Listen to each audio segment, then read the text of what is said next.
Assalamualaikum warahmatullahi wabarakatuh. Apa kabar anak soleh semua? Hari ini Ustazah akan menjelaskan tentang AKM atau Asesmen Kompetensi Minimum. AKM merupakan penilaian kompetensi mendasar yang diperlukan oleh semua murid, yaitu literasi membaca dan literasi matematika atau numerasi. AKM ini akan diujikan kepada siswa kelas 5 seluruh SD di Indonesia. AKM akan diikuti oleh 30 orang siswa. Siswa SDIT Kausar Ilmi kelas 5 adalah sebanyak 54 orang. Jadi ada 24 orang siswa yang tidak mengikuti AKM. Peserta AKM dipilih secara acak oleh Dinas Pendidikan. Jadi sampai saat ini kita masih belum mengetahui siapa saja siswa kita yang akan mengikuti AKM. AKM akan dilaksanakan di bulan Oktober nanti menggunakan komputer. Selain mengukur kemampuan literasi dan numerasi siswa, AKM juga akan mengadakan survei karakter dan survei lingkungan belajar.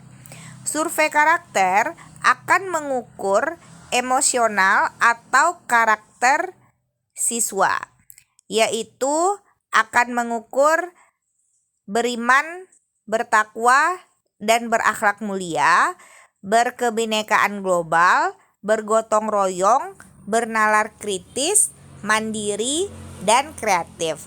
Sementara survei lingkungan belajar akan menggali informasi mengenai kualitas proses pembelajaran dan iklim sekolah.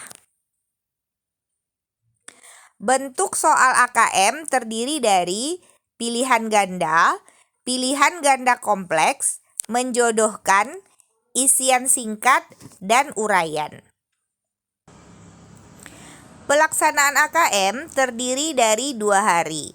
Hari pertama akan menguji tentang literasi dan survei karakter. Sementara hari kedua akan menguji numerasi dan survei lingkungan sekolah. Soal AKM terdiri atas 3 level. Level 1 itu memuat pelajaran kelas 1, kelas 2. Level 2 memuat pelajaran kelas 3, kelas 4. Dan level 3 memuat pelajaran kelas 5, kelas 6. Saat mengikuti AKM nanti, siswa akan langsung diberikan soal level 3. Jika siswa tidak dapat mengerjakan, sistem komputer akan langsung mengarahkan siswa ke soal level 2. Jika nanti di soal level 2 siswa masih salah mengerjakan, maka sistem akan melanjutkan ke soal level 1. Hasil AKM ini tidak akan berpengaruh terhadap nilai rapor siswa. Hasil AKM akan dikumpulkan lalu digabungkan menjadi nilai sekolah. Nilai sekolah itu terdiri dari 4 level. Level 1, level 2, level 3, level 4. Di mana level 4 adalah nilai terbaik dan level 1 adalah nilai terburuk. Sekarang kita akan mempelajari jenis-jenis soal AKM.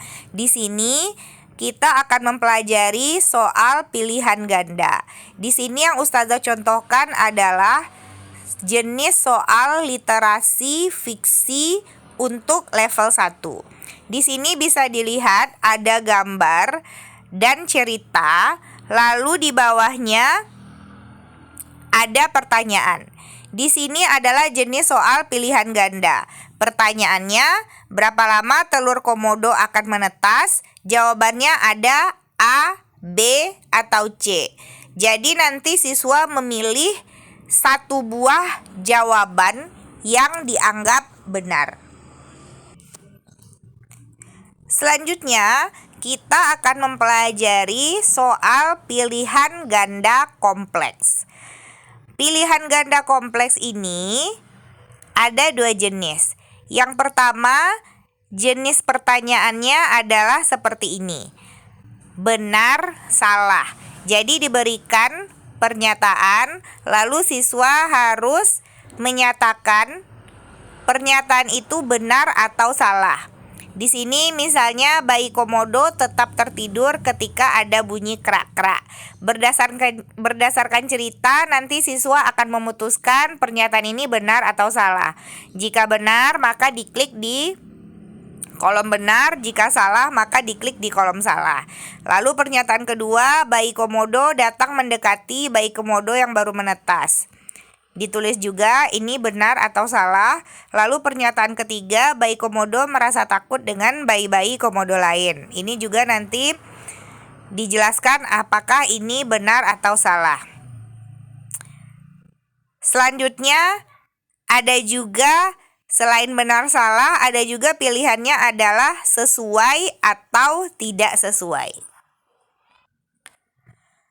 Selanjutnya kita masih akan membahas jenis soal pilihan ganda kompleks.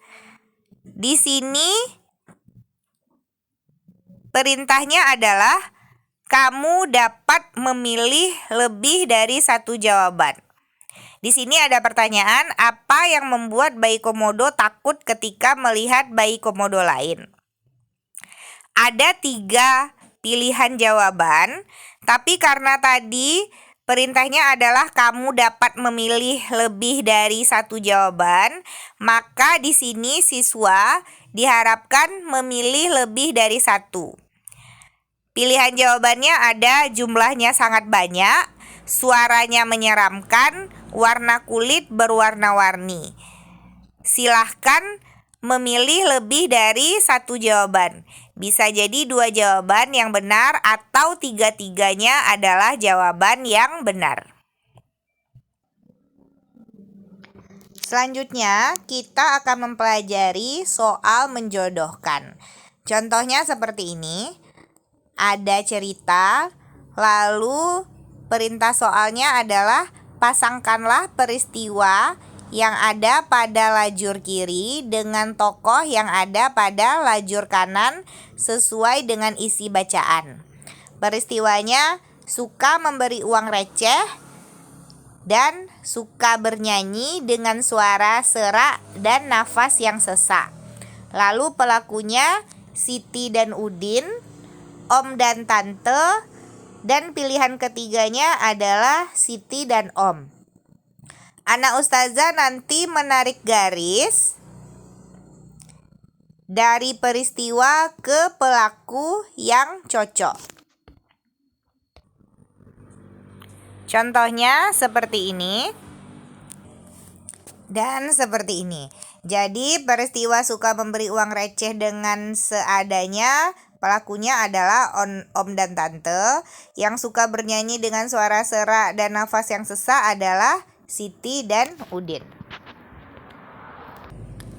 Selanjutnya kita akan melihat contoh soal isian. Isian adalah soal yang jawabannya harus diketik sendiri dan jawabannya pendek. Di sini soalnya adalah apa yang dilakukan Siti dan Udin di jalan. Maka anak Ustazah harus mengetik nanti jawabannya di komputer. Di sini jawabannya adalah bernyanyi. Itu jawaban pendek, berarti ini adalah contoh soal isian. Terakhir, kita akan mempelajari tentang soal uraian. Soal uraian adalah soal yang harus dijawab panjang dan membentuk kalimat. Di sini ada teks. Di sini adalah Ustazah contohkan literasi level 3. Teksnya berjudul Rumah untuk Lektini. Pertanyaannya, bagaimana perasaan Lektini terhadap bantuan warga desa? Jelaskan jawabanmu. Jawabannya harus panjang, tidak boleh. Misalnya, bagaimana perasaan Lektini? Jawabannya senang, bahagia. Nggak boleh kayak gitu. Jawabannya harus Lek Tini dan keluarganya merasa sangat bahagia mendapatkan bantuan dari masyarakat kampung mereka. Nah, jawabannya harus panjang kayak gitu ya. Nah, sekian penjelasan Ustazah tentang AKM. Silahkan dikerjakan soal AKM yang telah diambil kemarin di sekolah. Selamat mengerjakan. Assalamualaikum warahmatullahi wabarakatuh.